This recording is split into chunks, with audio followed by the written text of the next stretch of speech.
जय हिंद। तो क्या आपको ट्रिग्नोमेट्री का यह ट्रिक पता है? तो चलिए देखते हैं क्या है।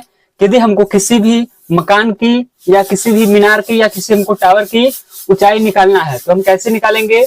यदि मान लेते हैं ये हमारा एक मीनार है, ठीक है, इसकी हमको ऊंचाई निकालना है।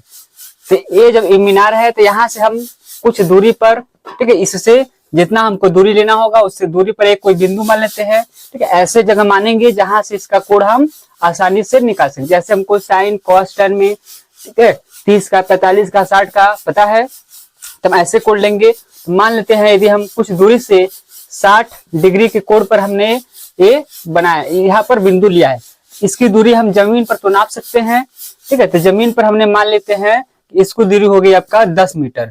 तब हमको निकालना है इस मीनार की या आपके भवन की ऊंचाई। तो कैसे निकालेंगे? तो आप इसकी सहायता ट्रिग्नोमेट्री की सहायता से अपने घर की ऊंचाई, बगल में टावर की ऊंचाई, किसी भी चीज की ऊंचाई निकाल सकते हैं या ऊंचाई से किसी बिंदु की दूरी निकाल सकते हैं। तो कैसे?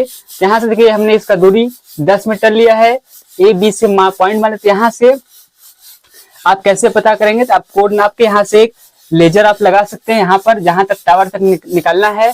यहाँ से इसमें हमको इसकी ऊंचाई निकालना है, एच का मान, ठीक है। आप देखिए यहाँ पर लंब और आधार किसमें आता है? तो यहाँ पर टैन में आता है।